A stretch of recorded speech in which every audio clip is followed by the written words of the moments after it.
Belief in oneself and knowing who you are, I mean, that's the foundation of everything great.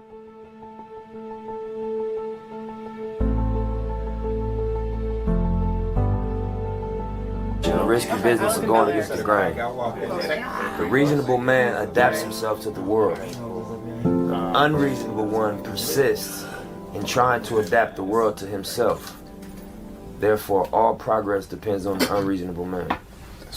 On the head. It's radicals, you know what I'm saying? I think it's exciting right now, though. You know, that's why I'm kind of going slow. As much as people like trying to rush me, I'm going slow because I think that there's no need to rush. I think all the opportunities are unfolding. I think the most important lesson for me would be just be true to yourself. You know, it sounds like a very simple thing to do, but it's not. It's not simple to do with all. This podcast is for entertainment purposes only. The thoughts, views shared here are just that, views. We just conversing, sharing perspective while having fun. So don't take this shit personal, and definitely don't try this at home. Sit back, relax, and enjoy the show. Let's get to it. The Trevor Jackson Podcast. Before we get into the show, let me give Nip Hussle and Jay-Z a round of applause. And to all the viewers at home, man, thank y'all. I highly appreciate y'all, man. Hit the like button for me. Hit the hype button for me. Share the show to your platforms and give yourself a round of applause. I hope y'all having a fabulous Friday. You know, at one point in time, Jay-Z was so motivational to me. Like, he was the story from the streets, the guy that came up out the streets that became a billionaire. He was like the blueprint, no pun intended, pause and all of that, because that was, you know, a little spooky. But when all of these allegations came out, I wonder if it changed y'all assessment of Jay-Z. Do y'all view him differently? You know, his ties with Diddy. You know, the Becky putting a lawsuit out on him, even though he beat it and it's a thing of the past. It's just, it still exists in the mind of the people. The Epstein files. Him being mentioned in that. Also losing the casino. Do y'all view him different? Because me, he's still inspirational to me. It's just that, you know, when you in the entertainment industry, the music industry, and these businesses, these billion-dollar entities and all of that, it's some nastiness going on. You know, everybody want to be rich, but do you want to do what it takes to get rich? It's some nastiness going on. And it's clear because we see it in all aspects of the United States and this capitalist society. Let's get into this conversation, though, that was trending all over the place just a few hours ago about him being kicked out of the NFL. Apple had to release a press statement, and we're going to read it and everything, though, but it seemed like people are awaiting Jay-Z's downfall. You know, once people get extremely uber successful, people can't wait for you to fall. I'm not an advocate for Jay-Z. I just like his music. You know, I think he's one of the greats of all time when it comes to creativity and rap and all of that. But, you know, people be praying and waiting on you to fall, man. And it's just kind of sick sometimes from time to time. Let me pull up the article. You know, Jay-Z is not fired from Apple Music. They put the little press release out at 12:27 p.m. I'm recording this at 2:30, so it just came out. No, Apple Music didn't fire Jay-Z over Bad Bunny's Super Bowl halftime show. Rumors that Jay-Z lost his Apple Music leadership role. So they said it's a leadership role. It's not just solely, everybody think that he has the power to say you're going to perform or say you're not going to perform. It's just a leadership position. In connection with the Super Bowl halftime show are lies and trace back to a satirical post falsely presented as news. The rumor traces back to a post from America's Last Line of Defense, a network known for publishing fabricated stories presented as satire. Screenshots of the post circulated on Facebook and other platforms without the page's disclaimer, giving a false impression it was a legitimate report. The original post claims Apple Music fired Jay-Z after years of producing the halftime show. There is no supporting evidence from Apple, the NFL, Rock Nation, or any credible news outlet.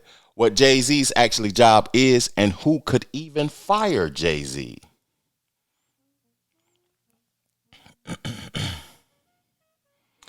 In 2019, the NFL named Rock Nation its live music entertainment strategist.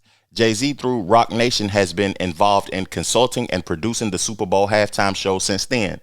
Apple Music became the title sponsor of the halftime show beginning in 2022. Sponsorship branding, however, is not the same thing as production control. The NFL owns the event, and its partnership with Rock Nation governs the entertainment strategy. Interesting. No statement from the NFL, Rock Nation, or Apple Music indicates any change to that relationship. If such a high-profile partnership ended, it would be announced formally and widely reported, not surface first as a viral meme on Facebook. You know, it's spooky when people be getting information from Facebook and thinking that it's legitimate. Most of the time when you're on Facebook, man, it's just old friends or your auntie or your uncle on there talking crazy, drunk about some foolishness that, you know, that you get a kick out of, you know what I'm saying? The alternative halftime show and the $5 million claim. The rumor gained traction alongside discussion of Turning Point USA's All-American halftime show, an online counter-programming effort streamed during the Super Bowl. Turning Point USA claimed its YouTube stream peaked at roughly 5.2 million concurrent viewers, which is cap. Super cap at that. It didn't have that many views like they are professing that it did. The figure, assuming it's accurate, represents a fraction of the main broadcast audience. According to Nielsen, Super Bowl 60 averaged 124 million viewers across platforms and peaked at 137 million. The halftime window alone is credited for retaining 128 million views. So that ain't bigger than Kendrick Lamar, actually, like they say. You know, if this is an accurate statement, because Kendrick Lamar had 130-something, like 135 million viewers. Hold on. Turning Point USA promoted its alternative show as family-friendly and rooted in traditional values. The featured performer, who poorly lip-synced half of his most popular song, Kid Rock, built his career on provocation and explicit material, such as lyrics about sexual. I ain't even gonna finish the rest. We ain't gonna say that on my platform. The opposite of family values, the culture war framing likely boosted engagement around the event because of its political satire. Roots, people even started spreading unrelated claims about Apple Music and Jay-Z. Viral stories often popped up during big moments like the Super Bowl, especially when celebrity politics are in the mix. Is this still going on? Nah, this just people leaving comments. So Jay-Z didn't get fired, man. That's all, you know. Hov didn't get fired from his job. Even though, that sounds crazy, hearing all that boss talk from Dame Dash and all that entrepreneur talk from Jay-Z to hear him have a job now. He didn't get fired from his job. Even though we all work. No matter if you feel like you're an entrepreneur or independent, you're working for something or somebody, you pay taxes. I want to give Jay-Z a round of applause for something. You know, with him having this job that we talking about, that we speaking of, the NFL halftime leadership role position, I feel like he's the face. I feel like he's been playing it safe. He hasn't been taking, well, he took a chance with Bad Bunny. But the only thing he's doing is implementing the hottest person, not the best person.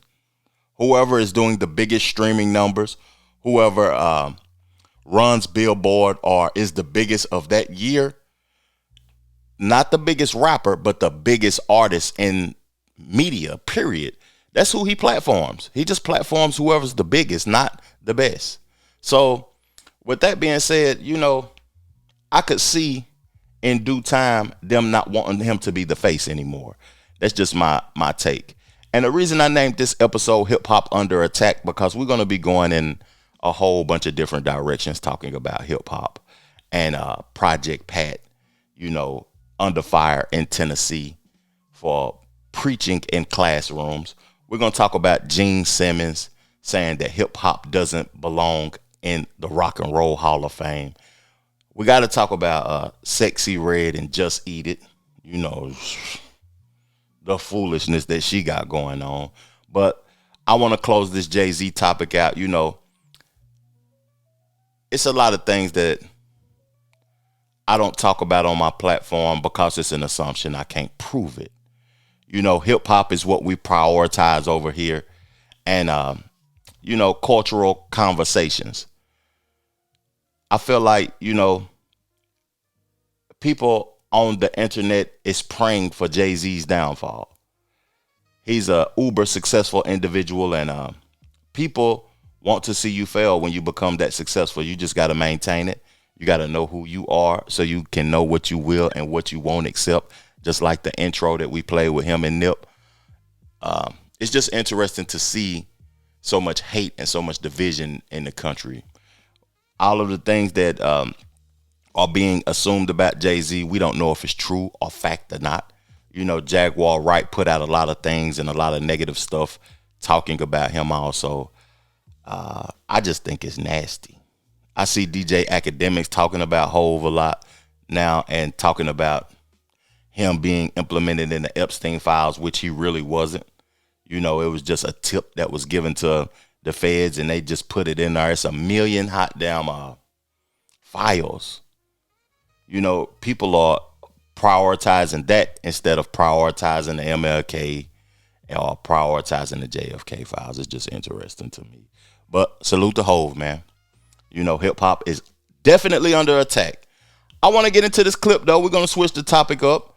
You know, on my platform, the most viewed episode of all time is when I was on the channel celebrating Outkast becoming, you know, members of the Rock and Roll Hall of Fame. We just got through talking about Jay-Z. He is a member of the Rock and Roll Hall of Fame. But they are in two totally different genres of music. Like, why is the Rock and Roll Hall of Fame implementing hip hop artists? Why are they implementing country artists into the Rock and Roll Hall of Fame? That's a totally different genre. But Kiss, you know, the legendary group Kiss, one of the members from the group was on a podcast recently, Gene Simmons, and he spoke about the Rock and Roll Hall of Fame and how he feels about them implementing artists from other genres. Who determines relevance? Critics? Who? What is that? What is that word? How do you get you're relevant? Who does that? Or is it the American idea and ideal of the people, for the people, by the people? The first words are "we the people." That's relevance to me. The fact that, for instance, Iron Maiden is not in the Rock and Roll Hall of Fame when they can sell out stadiums, and Grandmaster Flash is. Right.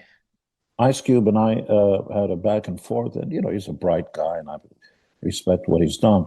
It's not my music. It doesn't speak my language.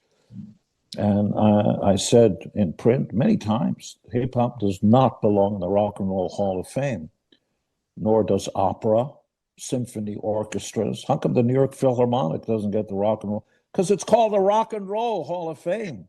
But he shot back and said, no, it's the spirit of rock and roll. Okay, fine.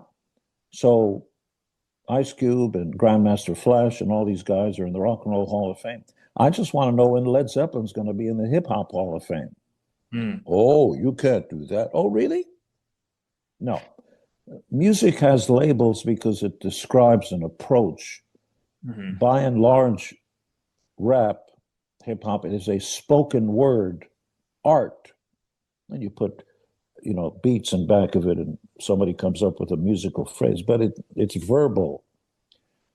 There are some melodies, but by and large, it's a verbal thing. You know, it's rhyming and all that. And I know Eminem can go, I wish him more success. I really don't give a fuck. It just doesn't speak to me. With the genius of being able to put words and music and arrange it, it's much more complex. Here, I'll show you what I mean. I know Eminem can go. Hey, that shit was funny as hell when I first see that interview. I watched that interview in its entirety too. Let me turn this jazz down. I don't know why it turned up.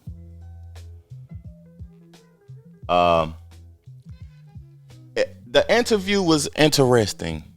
It was interesting, just to be honest with you. I had to watch it in totality once he started talking about hip hop and they don't belong in the Rock and Roll Hall of Fame and, you know, relevance. When the clip first came on and he started talking about relevance, that was interesting to me also, because who determines what relevance is and who isn't relevant? The social media, young people. When you have different artists who may not be popping on social media that is popping in the real world. You have different type of individuals that can pack a stadium or an arena that you don't see on your social media. Who determines who and who isn't relevant? Based upon age, you had a young folks saying that, oh, they old, they ain't popping no more. But we the only genre that does that. But like the show say, hip hop is under attack. The man even called Ice Cube bright.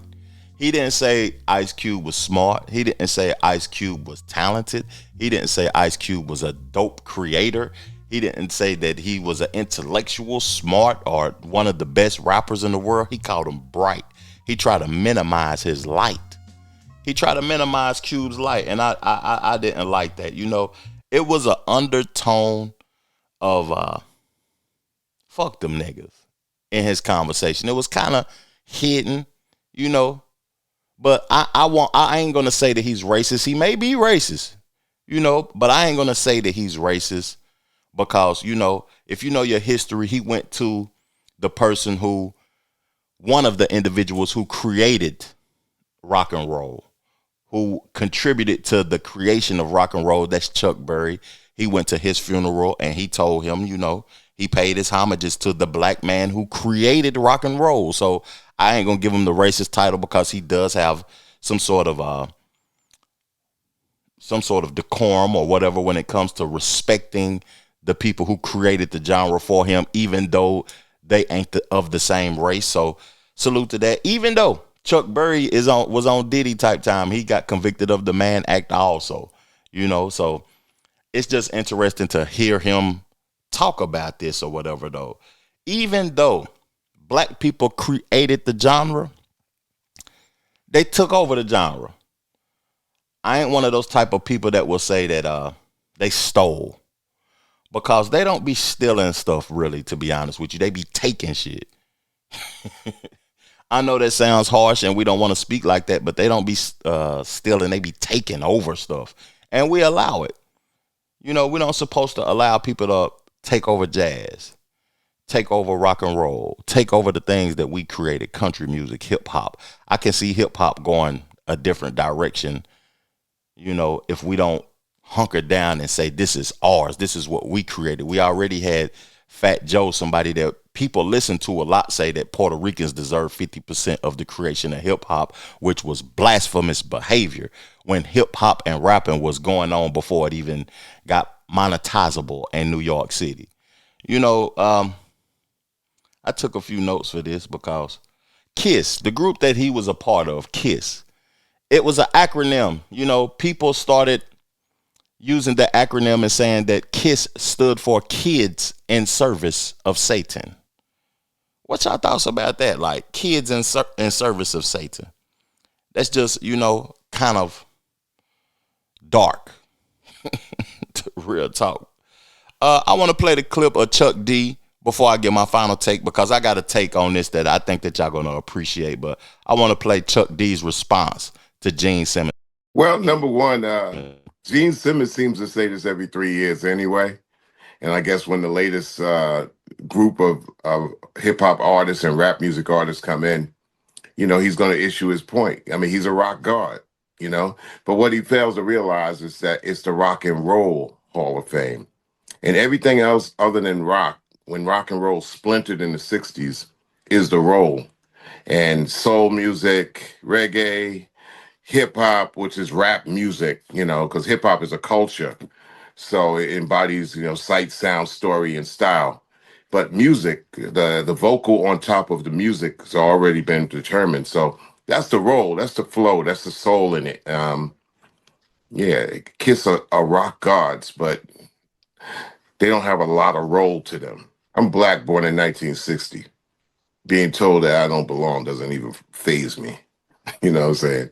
I really relish the opportunity that I'm able to even be in the music business at all. And thank God for hip hop and rap music making it possible. If somebody would have told me in 12th grade in 1977 that I would be making records or being in the Rock and Roll Hall of Fame, even or whatever, number one, I would have been scratching my head like doing as what? You know, I had no idea. Well, he ain't never going to get off at that point. So, you know, we're in a time where everybody's saying everything at the same time. Nobody's really listening. So Gene is going to probably scream out that probably for the rest of his life, and you know he's entitled to his opinion, and he's dealt in the, you know, into the music for so long that his opinion is probably going to be stuck to him. However, you know, I've been, you know, a musicologist of note. I'm not a plug guy, but I just recently put out this week, and I taught a UCLA class for 10 weeks on exactly the threads of what the culture is about, how the music is related, not just 100 years back and or 150 years back in documentation, but how it goes back, you know, maybe 1,000 years. Let me give Chuck D a round of applause before we even further along in the conversation. Why my clip pulling up before I even want to talk about that? We're going to get to that story, though, here soon. Let me give a brother a round of applause. Real talk. You know, that was interesting. I was born in 1980. He was born in 60. I didn't even know that he was 66 years old. Him and Flavor Flav been in the game for a long time. Round of applause again to Chuck D, Public Enemy, for their contributions. I'm going to go purchase his book on Audible. I ain't going to get the reading copy because I want to be able to react to it and all of that. And I can digest the information faster when I'm listening to it besides reading it, because I have a lot going on and I can multitask while I'm listening to things. You know, hip hop has been emulating rock and having inspiration from rock for a long time, all the way down to when Run DMC collaborated with Aerosmith, even though if you know the history, Aerosmith was on the back end of their career and Run DMC actually revived them when they was cold by remaking their song and making it cool again. Rock was on its way out in the 80s. We revived it. You know, we see artists like Lil Wayne who created a rock album. To me, it was trash. I ain't gonna cap to you. It was trash, but it had a good record on there. It had a real damn good record. Probably one of my favorite records from Lil Wayne on that rock album. We see the little Uzi verse with the diamond in the forehead, the way he be dressing and all of that. The Playboy Cardis and, you know, the people that is inspired by rock. Even Tupac was inspired by rock because it was one of these award shows where he brought Kiss out with him during an award show. So I feel like hip hop kept rock alive longer than, you know, it would have existed. Pop rock and soft rock and classic 80s rock, it's just rock is in a place where it was branching off. It had genres within the genre. And I'm not hating on rock and roll artists because, you know, I'm going to the studio to finish up my album this weekend, and I go to a rock studio. It's interesting. The process of recording is much more complex than hip hop. So I kind of understand what Gene Simmons is talking about. But what I want to close with my take. This is my take on it. You know, I look around at everything that we want to do as black folks, and it seems like, you know, validation. We have to be validated by the Caucasian, or what the Caucasian has taken from us, evolved it, and made it feel like it's theirs when it's really ours. We had the Negro League, baseball teams. You know, the MLB was paying more. We wanted to go that direction.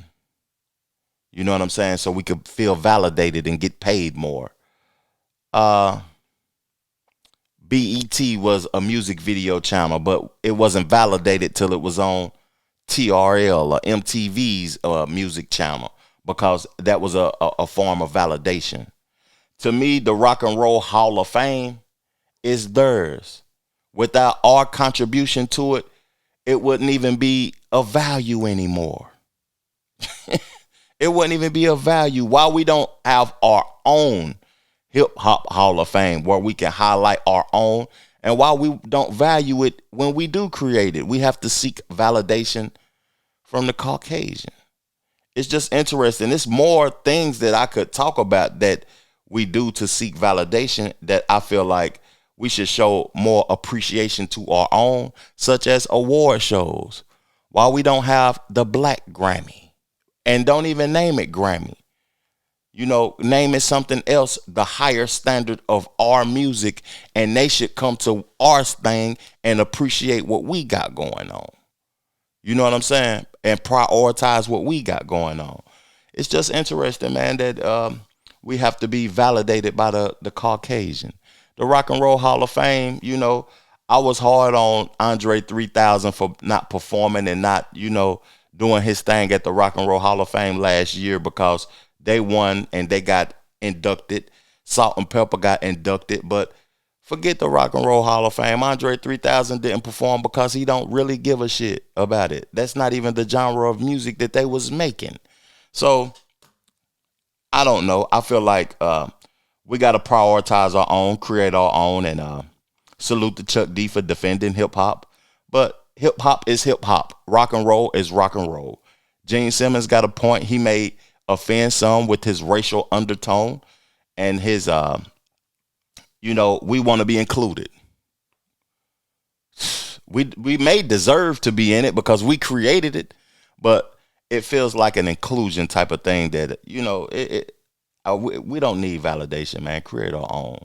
That's partially like why I've had it kind of difficult in my creative process, because I won't collaborate or let somebody get involved with the creation of what I got going on. I like being independent, being able to make my own decisions. Real talk. Hey, great topic of discussion. We're going to switch the topic up right quick because, you know, my time is limited. I know y'all time is limited on this beautiful Friday. It's sunny outside. Yeah, it's most definitely sunny outside. It's nice weather and all of that. I'm glad the weather has changed from that snow and that cold, though. But switching up the topic, real talk. Simba. This record was released last week, but, you know, I'm just now tapped into it. I'm excited about it, to be honest with you, because it's a response to J. Cole mentioning his name on the Birthday Blizzard song, The Bronx Zoo. It was kind of a subliminal, you know, messaging. J. Cole really didn't straightforward say his name or diss him. He just had like a callback, and some people say that he was taking direct shots at Simba. Some people saying that Simba wildin', man. J. Cole wasn't even mentioning you. But he released a track called Father Figure, and I want to react to it. I want to listen to it with y'all and chop it up about it and see if it's fire or if it's trash. Let's get right to it, though.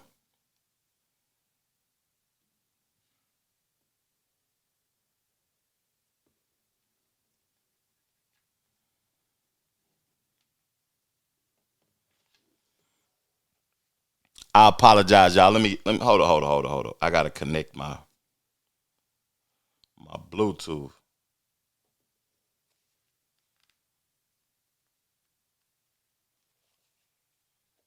Gotta connect my Bluetooth mid-show.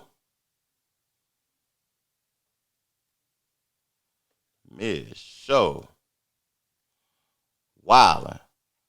Let's get into this Father Figure record.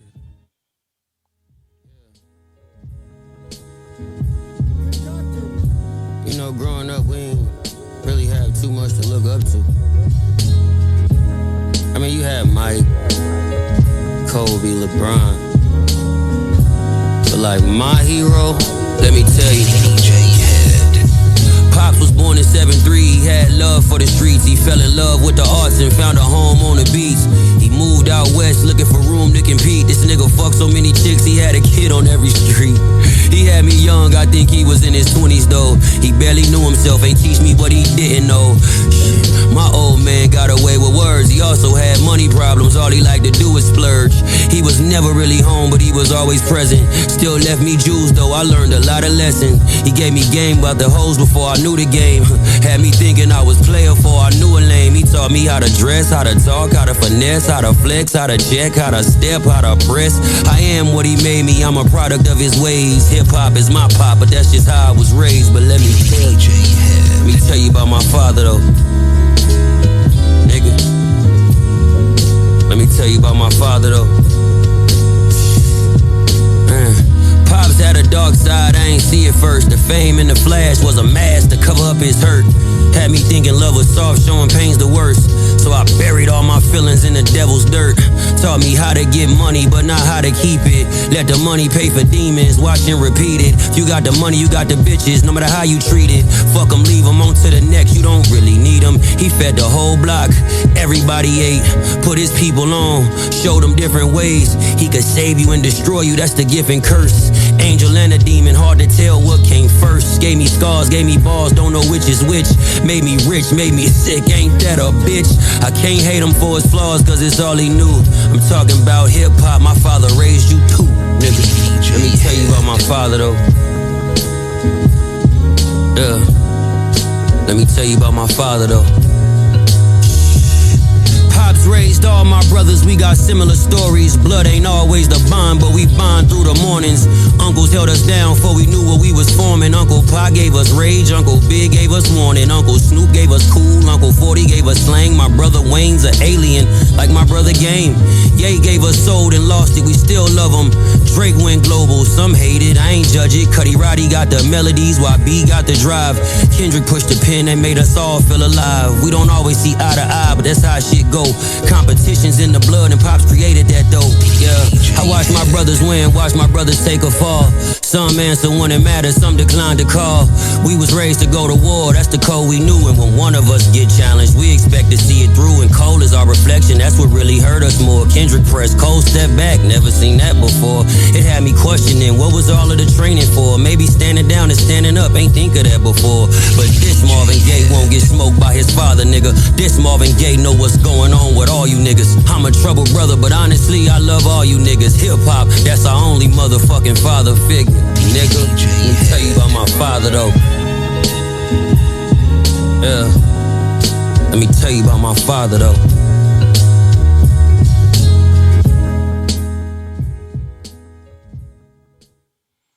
Hey, I got a few people to salute on that. Salute to DJ Head. You know, I see you doing your thing on Effective Immediately with Gina Views. That's a dope show. I suggest y'all go check that show out. A West Coast show. They have great topics on. What made me want to react to this is that Simba called in and he was talking about that he had a response for Cole and it wasn't going to get disrespectful. I'm just going to get creative with the lyrics and the bars. Salute to Gina Head, DJ. I said Gina Head. Gina Views, DJ Head, and Simba. And the West Coast. Salute to the West Coast. I love what y'all got going on over there. That conductor beat also was flawed. Give him a round of applause. The storytelling, was interesting because hip-hop is his father. That's what the brother said. Hip-hop is my father. We learned a lot from hip-hop, especially people like me who has been implemented in hip-hop and has had his own taxable label since 2003. 2003 is when it became a legal entity. Competition. Let's get into competition. It's good and it is bad to compete. They say that hip hop is something that is we was training and we was raised to compete against each other. He had a bar on there saying that standing down. I didn't know that standing down could be standing up. I didn't look at it like that before. You know, most of these artists that be in beef and stuff is like 20, 25, 28, 29 years old.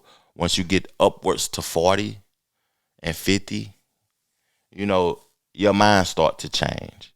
I see that, Tony Yayo and Ja Rule was beefing on the flight as of recently. Them niggas in their 50s beefing. But Cole is 41 years old. I'm here in the Carolinas also. Standing down can be standing up, man. Like, sometimes who gives a shit, and who gives a shit about the public's perception of who you are as an individual? Cole is riding around in a Civic selling CDs for $1 without a lineup, doing more numbers than your favorite artist, touching the people, still being embraced by the youth on the campuses. I played the intro at the beginning of the episode, and it talked about knowledge of self and being who you are, and how that's a superpower, knowing what you will and what you won't accept because you know who you are. I feel like Cole is at that state in life. Salute to Simba, though. We reacting to his record. It's a fire record, a dope response, a good response. And it's basically saying that hip hop is my father figure. I learned from hip hop, and he learned from this beef and this incident that Cole implemented himself in by backing down. Great record. That's all I can say. Great record. Great response. I could continue to talk about it more and more and more, but I would like to further the discussion with y'all in the comment section below, man. What's y'all thoughts about that record? I apologize for at top not having my Bluetooth connected to, I got a lot going on over here, man. Real talk. But let's switch the topic up, though. I want to read this. I seen this article. I'm from Tennessee, so it was interesting to see Project Pat in the news. Project Pat, one of my favorite artists from Tennessee ever. Dolph is my favorite. I'm from Tennessee. I'm the greatest. That's how I feel. The greatest. Y'all gonna get a taste of it. Pause. Up and coming this week when I release a couple of records. I'm gonna release a couple of records. Y'all gonna be like, yeah, I see what he talking about. But Dolph, my favorite. Project Pat got the best album, Laying the Smackdown. That's the best album to me ever released in Tennessee. His school visit sparks debate over religion in Tennessee classrooms. One thing about Tennessee I can say is that they try to keep you mute in Tennessee.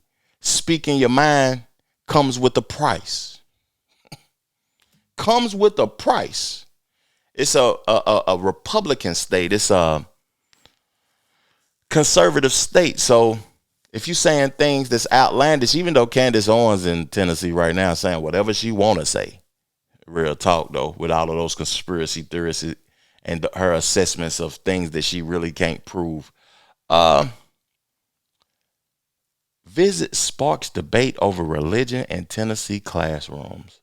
Before I get into the article, think about that. Is that something that y'all think, they say church and state got to be separated. Do you think that classroom and church needs to be separated also? Is this really a conversation? And is Project Pat really the person that people need to be hearing from when it comes to religion? Let's get into it. Parents in Tennessee are speaking out after Memphis rapper Project Pat reportedly visited a local school and spoke to students about God, prayer, and accepting Jesus Christ as their savior. According to multiple families, students were not given the option to opt out of the assembly, which has now led to a formal complaint being filed. Some parents argued that while they respect Project Pat's personal beliefs and right to share his testimony, public schools should remain neutral when it comes to religion. The situation has since sparked a heated debate in the community. Supporters say the rapper was simply sharing a positive message about faith and personal growth. Critics, however, question whether a religious message delivered in a school setting without parental consent crosses constitutional lines regarding the separation of church and state. As the complaint moved forward, school officials are expected to review the circumstances surrounding the visit and clarify how the event was approved. Meanwhile, the controversy continues to fuel broader conversations about religion, role, and public education. Okay, so that's Trap and Trunks. They put the same thing out. You know, that's the end of the article. Just a little quick thing.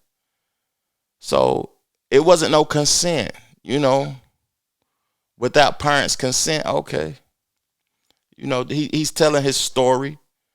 Project Pat has the right to tell his story. But if kids wasn't given the option to opt out, I can see how they could be frustrated by that, because that's not, you know, what everybody believes in. To be honest with y'all, that's just not what everybody believes in. I feel like Project Pat's story is a hell of a story, that he now has Christ in his life and he's a believer and all of that, though. But when you go to schools, you have people that believes in different things because it's different religions that go to that school. I went to a school where it was people that was really from India. It was Muslims. It was people that worship the Buddhists and all of that. We had Chinese people, and the students not getting the opportunity to opt out. I agree with that. You know, hearing Project Pat's story is one thing though, but talking about religion and then the child coming home to the mother who is a believer in, you know, Muhammad, or a believer in Buddha, or a believer in a different religion, then that is interesting to do. It should be some sort of promotion that this is about to happen, not just when I come in the classroom, this is the lesson for today. And I feel like education need to be altered also, because, you know, are they still teaching the things that is necessary to prepare you for life? You know, they lowering the standard for grades and stuff now in comparison to when I was in school. The standards are lower. They don't learn cursive no more. They ain't learning about credit and equity and all of that. It is probably ways that you can implement that into the learning process though, but I feel like it's not appreciated as much, and kids ain't getting prepared for the future, or getting prepared for what's ahead in life. Real talk. I feel like education needs to be altered. That's just my take. And salute to Project Pat for what he's doing though, but you know, I agree with the parents. Man, you better make us aware or give our children the opportunity to opt out. Because you got those people, like I was saying, you got Buddhists, you got atheists, and you also have Muslim faith belief. It's just multiple faiths. It's people that believe in multiple things. Yeah, real talk.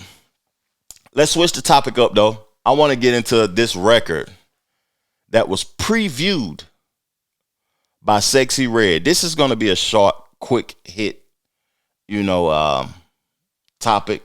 Sexyy Red speaks to the ratchet hoes, the chicks that really don't give a damn. They have monetized her. Drake prioritized her and put her in the limelight by doing records with her and collaborating with her and stuff. And she got some hits. You know, I understand it. When I was younger and in the streets, I could see how the females would gravitate to it, though. They ain't the type of females I'm attracted to, but I could see how they would gravitate to it. But when she did this, now, come on now, this was a little bit much.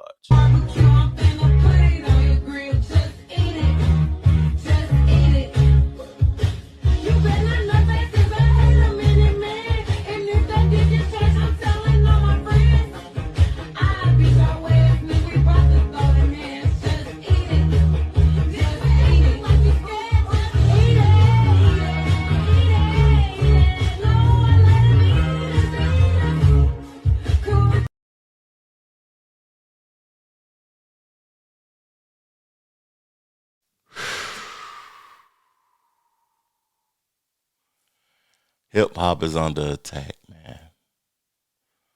Who invested in her monetizing this bullshit, man?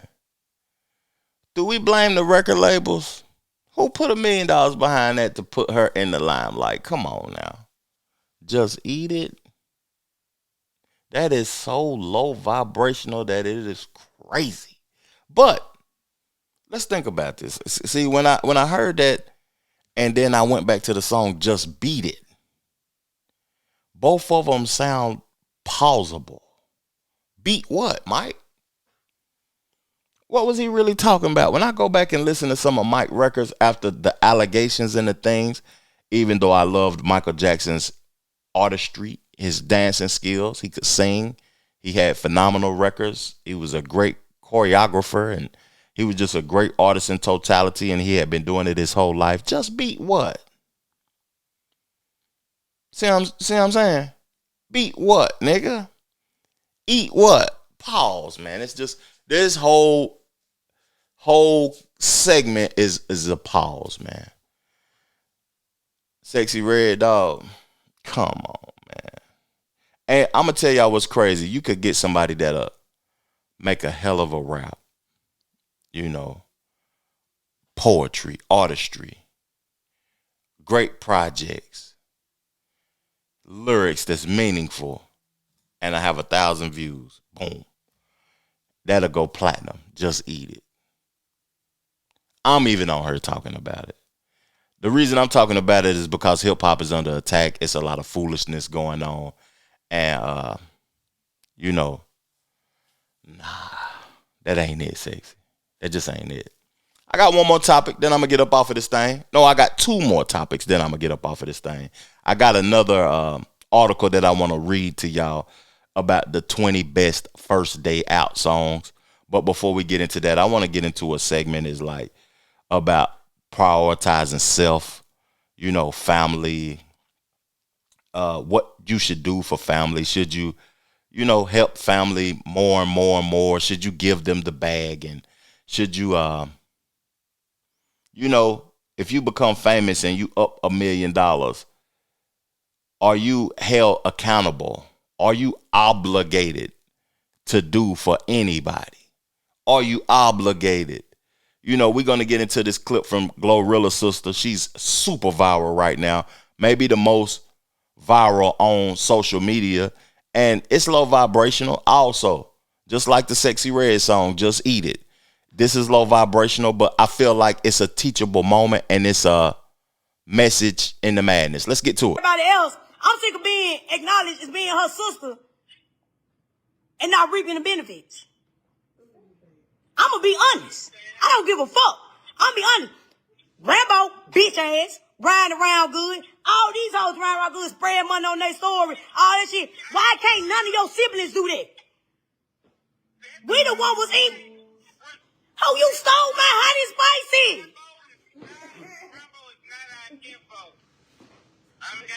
She stole my hot and spicy.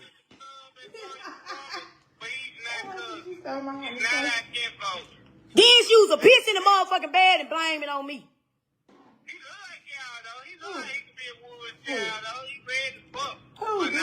Glory. Then I be getting a whooping. What the fuck I'm getting a whooping for? Both of us get whooping. At least you getting a whooping with me. Bitch, what?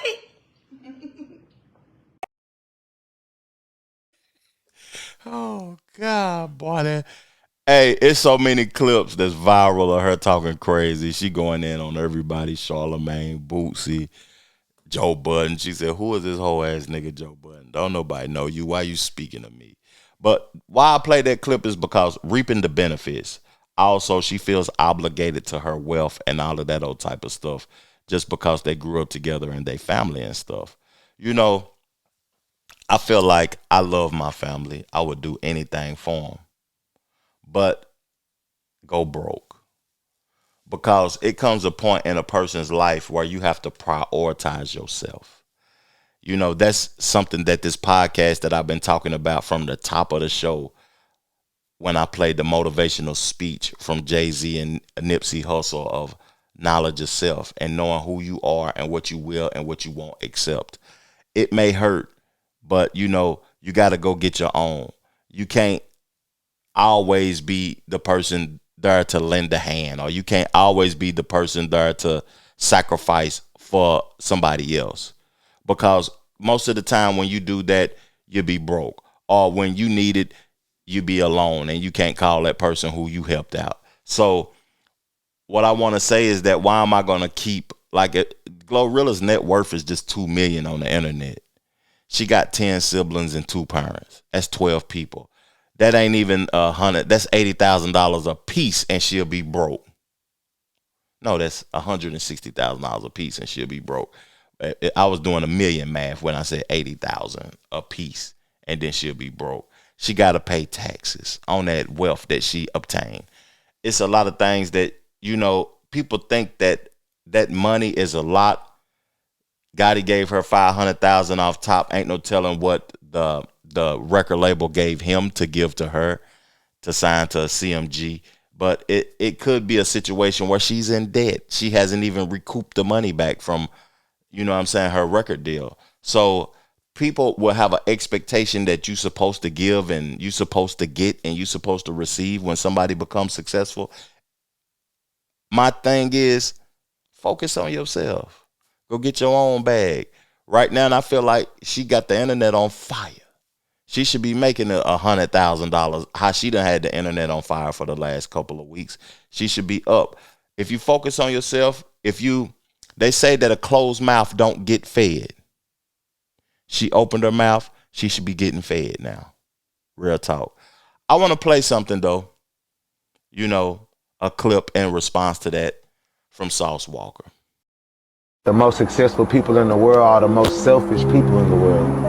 Because before you can take care of everyone else, you have to have an abundance in which you've taken care of yourself with first. Absolutely. How can you have a lot to give if you don't have a lot that you kept for yourself? Right. You have to create abundance to give. The most successful people in the world are the most selfish people. Salute to Sauce. He said what I was thinking that was in my mind. You got to create an abundance to give. You got to have to give. You know,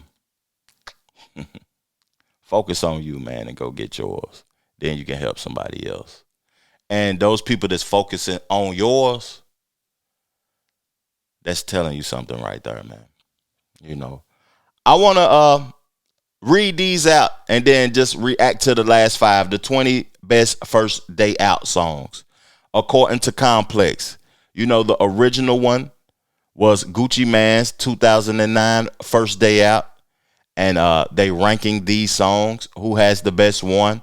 I feel like if Gucci ain't number one, this list is fugazi. That original First Day Out can't be competed with. So let's get into the first one. So we're going by 20. Dave Blunt's First Day Out the Hospital. Oh, man, that's crazy. First day out the hospital. So that was probably some silly type stuff with what they say in the article. The track features a shock jock Dave Blunt's antics we've grown accustomed to. Man, I don't even want to read that because he the type of guy that, wrote the Cousins record for Kanye West. Hood Rich Pablo Wine First Day Out. Salute the Hood Rich. That was a dope one. That was released last year. Young Manny and Zan Man First Day Out. I haven't even heard that one. You know, they losing me already. Wiz Hadden First Day Out. I really don't care about niggas first day out of jail, to be honest, or your last day out. You know, it seemed like people want to show that they still got motion when they get out of jail, so they make a first day out song. YNW Melly, Gang First Day Out. Shit, 2019. What, he locked up in 2019? Anyway, dropping a first day out, you ain't even out. Rollo First Day Out. Salute to Rollo, ATL stand up, even though he got spooky allegations on his name. Quando Rondo First Day Out. He back locked up. You know, we can't celebrate your first day out and you're in jail. You're going to make another one, nigga. Skipper the Flipper. What happened to Skipper the Flipper First Day Out? One of the I thought he was Amigo. He was dope too, Skipper the Flipper. After they got arrested together as a unit in 2015 for drug and gun possession, Skipper got out of jail and used this song to both tell his story and call for the release of his friends. EBK J-Bo, The Biggest G First Day Out. I ain't heard it. You know, I'm going to have to check out some of these records. Jimmy Wapo, First Day Out. Okay, Wapo. Rio, the Young OG, Rio Free. That ain't a first day out. If, you know. City Girls, JT, first day out. Salute to JT. Chief Keef, first day out. Yeah, I rock with this one now. Chief Keef now. He been out and he stayed out. Pooh Shiesty, number 7. Interesting, because I had this higher than number 7.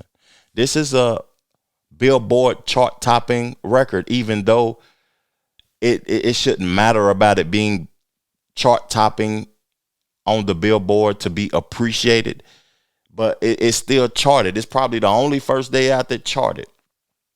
Offset, first day out. Salute to that, though, because Offset ain't been back since, you know. He might have been back or got a charge or whatever, but he ain't did no significant time. Salute to Offset. It was a dope record, but Offset is a dope artist, too. I don't know why I didn't react to his albums last year and his mixtapes, though, but he make good music. Young Nudie, first day out. I like Young Nudie, too. This is 5 now. This is 5. Is this better than, is Young Nudie's first day out better than Pooh Shiesty? That's the question I got for y'all.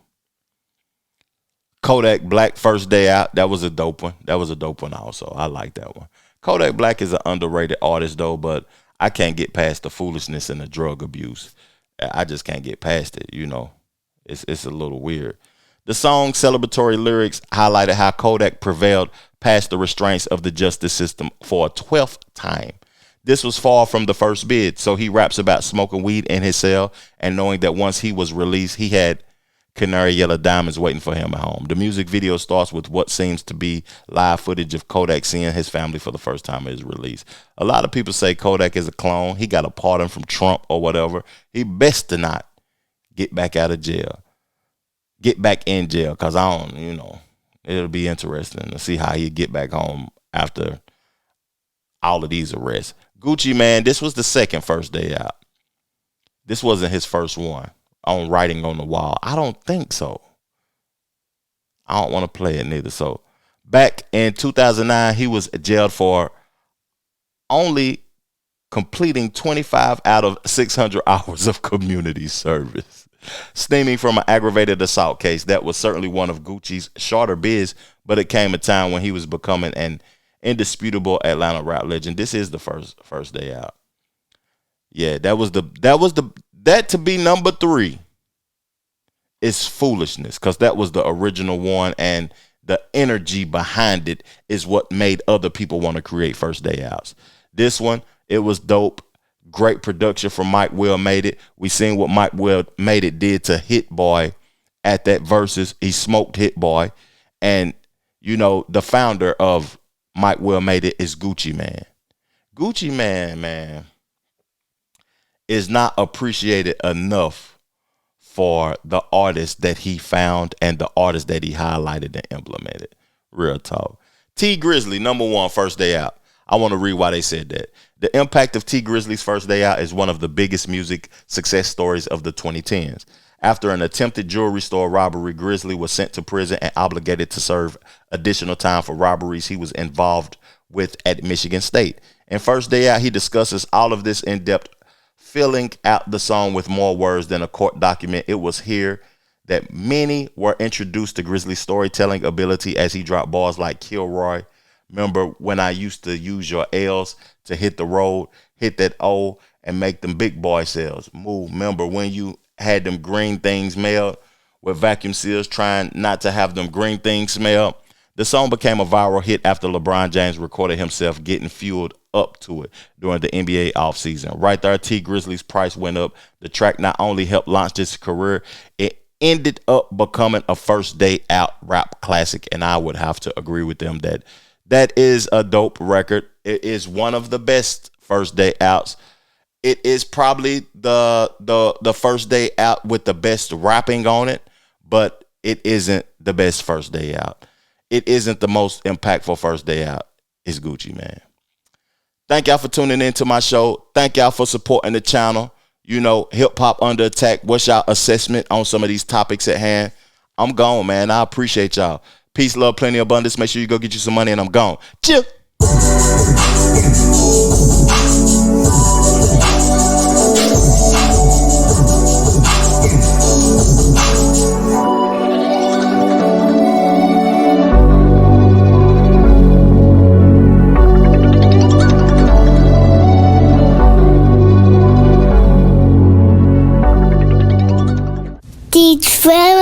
Jackson Podcast.